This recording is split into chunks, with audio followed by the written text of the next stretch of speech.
오늘날 어린아이나 읽는 동화나 오래된 신화가 되어버린 노아의 홍수 이야기, 그 이야기가 간직하고 있는 진실은 무엇일까요? 이 어둡고 침통한 말씀을 통해 가혹하고 참혹한 우리들의 이야기를 들어보겠습니다.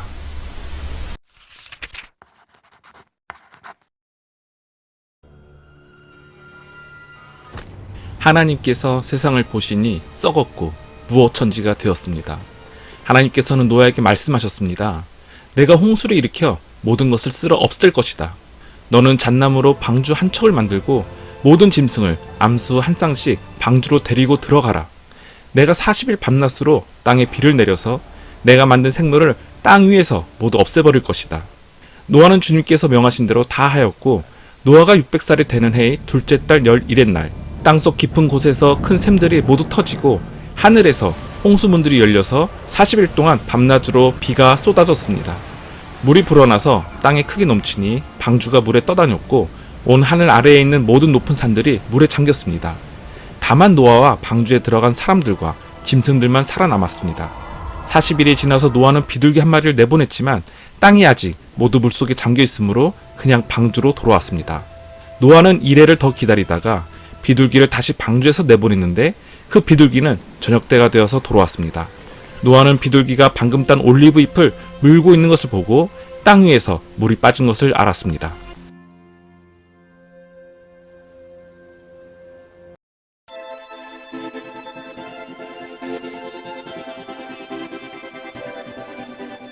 노아에 대한 이 고대 이야기가 우리 시대에 이르러 주로 아이들 이야기로 살아남은 것은 아이러니한 일입니다.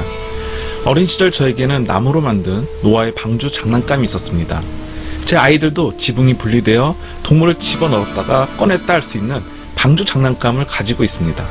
하지만 이 이야기를 찬찬히 들여다보면 성경에 가득한 어느 어두운 이야기 못지않게 몹시도 어두운 이야기라는 것을 알 수 있습니다.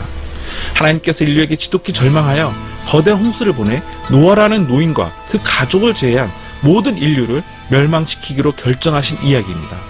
우리는 이 이야기를 아이들에게 읽으라고 줍니다. 이제 그 이유가 궁금해집니다. 아이들이 이 이야기를 읽고 싶어 해서 그런 것은 아닌 듯합니다. 그보다는 어른들이 이 이야기를 읽고 싶지 않거나 적어도 이 이야기가 말하는 내용을 곧이곧대로 받아들이고 싶지 않아서 진지하게 여길 필요가 없는 동화로 만들어 버린 것만 같습니다. 질병과 죽음을 가지고 블랙조크를 만들어 웃음 넘길 수 있는 대상으로 만든 것과 같습니다. 살인과 성욕을 6등급 텔레비전 멜로 드라마로 바꿔놓아 누구나 받아들일 수 있는 크기로 줄여놓는 것과 같습니다. 우리는 시대의 악몽들, 언제나 우리를 압도할 위험이 있는 마음속에 사악하고 잔혹한 세력들을 아담스 패밀리나 괴물 인형으로 형성하여 아이들에게 줘버립니다. 인류를 신랄하게 비판한 걸리버 여행기는 만화 영화로 만들어버렸습니다. 하나님을 신랄하게 비판한 모비딕은 소년들을 위한 모험 이야기가 되어버렸습니다. 이것이냐 저것이냐의 지독한 양자택일을 요구한 노아의 방주는 작은 동물들을 넣었다 뺄 수 있도록 지붕이 분리되는 장난감으로 만들었습니다. 이것은 우리가 가혹한 현실을 상대하는 한 가지 방법일 것입니다. 현실을 정면으로 직시하다가는 불안의 짐이 감당할 수 없을 만큼 커질 위험이 있다는 점을 고려한다면 그렇게 나쁜 방법이 아닐지도 모릅니다. 그러나 우리의 온갖 책략에도 불구하고 전설과 신화들은 여전히 건재하고 어린이용 동화로 가장하고 있지만 여전히 진실과 직관들을 구현하고 있기에 장기적으로는 회피하는 쪽이 훨씬 더 위험할 수도 있습니다. 그럼 노아와 그의 방주 이야기는 어떤 진리를 구현하고 있을까요? 이 이야기 자체를 놓고 시작해 보겠습니다. 보다 구체적으로 하나님께서 노아에게 처음 말씀하시는 순간, 그 순간의 노아의 얼굴로 출발하겠습니다. 누군가 말을 걸면 우리는 소리가 나는 방향으로 고개를 돌립니다. 그러나 목소리가 특정한 방향에서 들려오지 않고 내면에서 가만히 들려온다면, 그리고 조용하게 더 힘차게 들려온다면 어떤 의미에서 우리는 아무것도 쳐다보지 않게 될 것입니다. 누군가 눈앞에서 손을 흔들어도 그것을 알아차리지 못할 것입니다. 그때 무엇인가를 본다고 말한다면 아마 바람에 떨리는 나뭇가지처럼 전혀 중요하지 않은 대상을 보고 있을 것입니다. 실제로는 보는 것이 아닙니다. 얼굴 표정은 멍해질 것입니다. 한동안은 정신이 나가 얼굴 아래에 어딘가 그 목소리 진원지에 머물게 될 것입니다. 노아가 하나님의 말씀을 들었을 때 또는 그가 들은 내용이 서툰 말로 번역되는 것을 들었을 때 그의 얼굴이 아마 그러했을 것입니다. 그 내용은 하나님께서 보실 때 이 세상은 썩었고 폭력과 고통과 무정함이 가득하여 운명을 다했다는 것이었습니다. 이것은 아마 노아도 이미 알고 있던 사실일 것입니다. 이 땅에서 눈을 뜨고 살아온 사람이라면 누구나 그 사실을 잘 알고 있을 것입니다. 그러나 너무나 갑작스럽고 강렬하게 다가왔기에 노아는 보통 사람들과는 달리 그 현실을 정면으로 직시할 수밖에 없었을 것이고, 현실 인식은 그의 속에서 복통처럼 일어났을 것입니다. 그 다음에 어쩌면 노아는 스스로에게 이렇게 물었을지도 모릅니다. 키르케고르가 아브라함에게 대해 말한 것처럼 말입니다. 이 인식이 과연 하나님의 말씀일까? 아니면 나의 복통에 불과할까? 세상의 지독한 타락상을 깨닫게 해주는 것은 과연 어느 쪽일까? 창조주의 손에서 세상이 처음 생겨났을 때 세상이 품고 있던 영광을 엿보게 해준 환상일까? 아니면 한 번도 실제한 적이 없고 앞으로도 없을 세상의 영광을 바라는 나의 처량한 인간적 갈망에 불과할까? 그가 이런 질문을 던졌다면 혼란이 그의 멍한 얼굴에 스쳤을 것이고, 두 눈 사이에 주름이 깊어지고 입은 해벌어져 다소 바보같이 보였을 것입니다. 그러나 그때 문제의 핵심이 등장했습니다. 하나님의 목소리인지 소화가 안 된 무교병이 일으킨 환청일지 몰라도 그 내용은 파멸을 알리던 서술문이 순종을 요구하는 명령문으로 바뀌었습니다. 세상은 망할 운명이지만 노아에게 수행해야 할 과업이 있고, 그 일이 세상을 구하는 것과 긴밀한 관련이 있다는 내용이었습니다. 목소리는 이렇게 말합니다. 너는 잣나무로 배 한 척을 만들어라. 내가 이제 땅 위에 홍수를 일으켜서 하늘 아래에서 살아 숨쉬는 살과 피를 지닌 모든 것들을 쓸어 없앨 것이다. 그래서 노아는 결정해야 했습니다. 그런데 이것은 단순히 이론적인 문제가 아니었습니다. 하나님인지 아닌지 신학적으로 판단하고 끝낼 일이 아니었습니다. 어느 쪽을 선택하건 그에 따라 살아야 했습니다. 그 목소리가 사람 뱃속의 신비가 아니라 생명의 심연 그 자체의 신비에서 나온 것이라면 노아는 순종해야 했고, 노아는 그 사실을 알았던 것입니다. 공통의 인간성에 기초해 볼 때 이제 우리는 그의 얼굴에서 시선을 거두어야 합니다. 그의 얼굴을 들여다보아서는 무슨 일이 벌어질지 알 수가 없기 때문입니다. 이제는 그의 발을 지켜봐야 합니다. 어느 쪽이 인생을 걸어야 할지 결정해야 할 때 마침내 진실을 말해주는 것은 우리의 발인 경우가 많습니다. 노아의 발이 있습니다. 그러나 그 발이 꼼짝도 하지 않습니다. 나무의 새들도 지켜봅니다.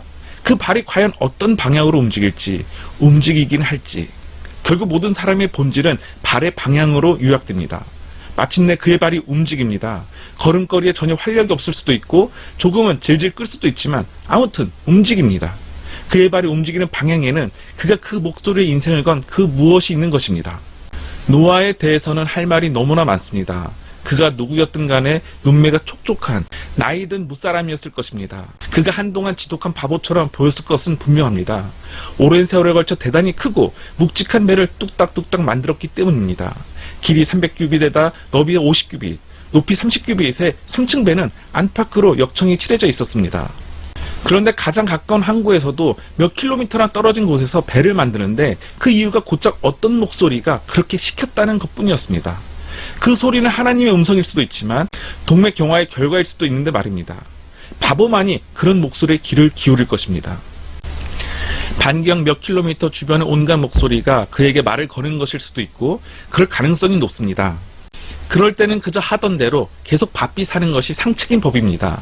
다른 사람들처럼 하던 대로 일하고 놀고 사랑을 나누고 이익을 챙기고 하나님의 어두운 사업 일량은 어두움의 취향에 맞는 이들에게 맡겨두는 겁니다.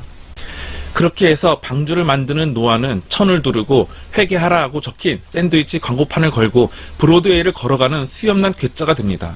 그의 얼굴은 줄 위에 올라 죽음의 춤을 추는 사람들을 고뇌 가득 찬 표정으로 올려다보는 광대처럼 커다랗고 하얗게 변합니다. 도대체 노아 영감은 무슨 생각을 그렇게 하는 걸까요? 노아 영감이 뚝딱거리며 엉뚱한 물건을 만드는 동안에도 세상은 평소처럼 잘만 돌아가고 하늘에는 구름 한 점이 없습니다. 노아는 물을 생각하고 있었을 것입니다.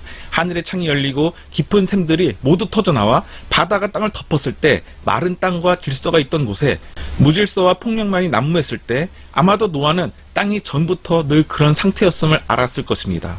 사람들의 온갖 질서와 분주함이 기껏해야 환상에 불과하고 그렇게 내버려 두면 그들은 결국 망하고 말리라는 것을 알았을 것입니다.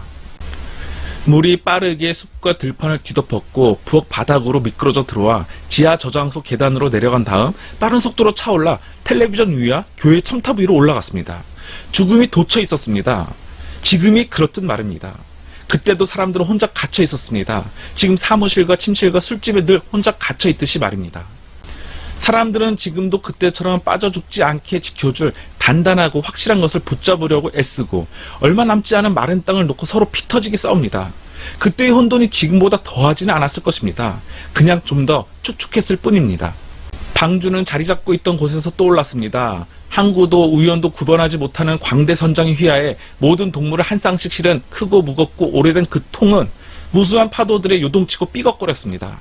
그러나 파도 옆구리를 강타당하고 주정뱅이처럼 비틀거리긴 했지만 낡은 전차 같은 모양의 이 배는 하나님이 보호하사 계속 떠 있었습니다. 하나님도 아시다시피 대단한 배는 아니었지만 그것으로 충분했고 계속 떠 있었습니다. 징글징글하게 시끄럽고 지독한 냄새가 났지만 동물들은 다른 동물들이 곁에 있다는 데 위안을 얻었고 사자들이 어린 양과 함께 뒹굴고 표범이 어린 염소와 함께 누웠습니다. 바깥에는 혼란과 죽음뿐이었지만 방주 안에는 생명이 이어졌습니다. 그렇게 많은 날이 지난 후 마침내 노아는 땅에서 물이 빠졌는지 보려고 비둘기 한 마리를 내보냈습니다. 그날 저는 비둘기가 돌아오는데 방금 딴 올리브 잎을 불 위에 물고 있었습니다. 여기서 우리는 다시 한번 마지막으로 노아의 얼굴을 바라보아야 합니다. 비둘기는 섬세한 주홍빛 다리로 굳은 살 박힌 그의 손바닥 위에 서 있습니다. 그가 볼을 비둘기의 가슴에 살짝 갖다 대자 심장에서 작은 두려움이 느껴집니다. 그는 눈을 감았고 속눈썹은 촉촉히 젖어 있습니다. 늙은 광대는 왜 우는 걸까요? 이제는 고뇌 때문이 아닙니다. 억누를 수 없이 마구 솟아오르는 희망 때문입니다. 창세기의 노아 이야기가 여기에서 끝이 나진 않지만 우리 대부분은 이 대목을 끝으로 기억할 것입니다. 세상의 종말에 맞서 집어든 희망의 잔가지 하나. 물론 이 옛날 이야기는 우리 이야기입니다. 그래서 우리는 이 이야기를 완전히 잊지는 못합니다. 더 이상 이야기를 읽지 않으면서 아이들에게 읽으라고 주는 것도 이 때문입니다. 이 이야기가 완전히 사라지지 않게 하려는 것입니다. 이 이야기가 사라져버리면 우리에 대한 진실의 일부도 사라질 것입니다. 예를 들면 이런 진실이 있습니다. 우리 인류는 우리끼리 내버려 두면 망할 운명입니다. 파멸을 바라는 만족할 줄 모르는 욕망이 우리를 파멸로 이끄는 것입니다. 달리 어떤 결론을 내릴 수 있겠습니까? 절망과 파괴와 죽음은 우리의 숙적이지만 우리는 적과 사랑에라도 빠진 듯 늘 그것들에게 할 일 없이 끌려갑니다. 우리의 가장 고상한 충동과 순수한 꿈도 그것들과 복잡하게 뒤얽힙니다. 악몽과 고귀한 꿈이 온통 뒤엉켜 세상은 늘 그런 식이었고 지금도 그런 것일 뿐이야. 이런 말로 자유할 뿐입니다. 우리는 이런 식으로 망할 운명입니다. 지금 이대로의 모습에서 벗어나지 못하고 우리 자신의 파멸을 계속 추구할 운명입니다. 혼돈과 악몽의 거센 물결은 땅을 덮어버릴 기세로 계속 터져나옵니다. 굳이 노아 이야기가 아니더라도 우리는 사실 잘 알고 있습니다. 뉴욕타임스도 그렇게 말하고 우리의 마음도 그렇다고 말합니다. 혼돈과 악몽은 뉴스와 우리 마음속에서도 나름 번성하고 있기 때문입니다. 그런데 노아 이야기는 다른 진실도 들려줍니다. 우선 방주에 대한 진실을 말해줍니다. 방주는 어찌저찌 폭풍을 이겨냈습니다. 하나님께서는 방주가 대단한 배가 아니라는 것을 아십니다. 그리고 방주 안의 악취를 견딜 수 없었을 것이라는 오래된 농담도 사실인 것만 같습니다. 그러나 방주는 그때도 충분했고 지금도 충분합니다. 방주가 어디입니까? 어디건 사람들이 모여있고 서로의 차이점이 더 이상 관계를 방해하지 않는 곳입니다. 가까운 친지의 결혼식에서 사람들이 만날 때 그들의 연령과 피부색, 경제적 능력과 교육 수준의 실제 및 상상에 근거한 차이는 그들을 갈라놓는 것이 아니라 오히려 그 자리에 활력과 기쁨을 불어넣는 근원이 됩니다. 그들은 서로 별난 괴짜라고 볼 수도 있겠지만 그 모습은 오히려 서로에게 기쁨을 주고 부끄러움과 어색함, 두려움을 넘어서게 해줍니다. 가끔은 교회에서도 서로의 얼굴을 바라보고 서로의 차이 너머를 보게 되는데 그때 우리는 모두가 미지의 지역으로 항해에 나선 항해자들임을 깨닫습니다. 방주는 사람들이 모이는 곳입니다. 우리가 사는 세상이 바로 폭풍이 불고 미친 듯이 파도가 몰아쳐서 모든 것이 끊임없이 요동하는 곳, 모든 항해 끝에 수장이 이루어지는 곳이기 때문입니다. 세상의 형편이 이렇기 때문에 방주는 우리가 서로에게 정말 필요한 곳이자 서로의 필요성을 잘 알게 되는 곳입니다. 방주는 흑인과 백인, 신자와 불신자, 히피와 고지식한 사람 모두가 함께 모여 마음 깊은 곳에서 같은 꿈을 꾸는 곳입니다. 그 꿈은 나라와 인종과 형제 사이의 평화의 꿈이며 궁극적으로 사랑의 꿈입니다. 감상적이고 물러터진 태도에 대한 핑계로 쓰는 사랑이 아니라 추하고 무정한 세상의 모든 것에 맞서 싸움에 참여하도록 소원하는 사랑입니다. 다시 말해 방주는 우리가 서로를 갖게 되는 자리, 희망이 있는 자리입니다.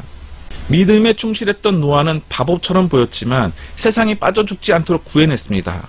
우리는 노아가 미리 보여준 그분을 잊어서는 안 됩니다. 그분은 두 팔을 벌리고 저 위에 매달렸고 고통의 눈동자가 돌아가 바보처럼 보였지만 세상에 빠져 죽지 않게 구해내셨습니다. 그분을 잊어서는 안 됩니다.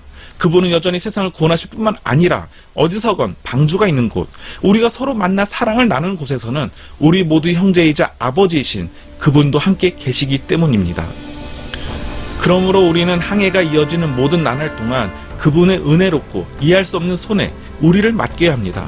그 항해가 우리를 어디로 이끌건 기나긴 항해 끝에 어디에 이르게 되건 말입니다. 우리는 사랑으로 방주를 지어야 하고 용감하게 폭풍우를 이겨내야 합니다. 그리고 비둘기의 부리에 푸른 잔가지가 폭풍 너머의 현실을 나타내는 것임을 알아야 합니다. 그것은 우리가 상상하는 것보다 훨씬 더 귀하고 소중한 실제입니다.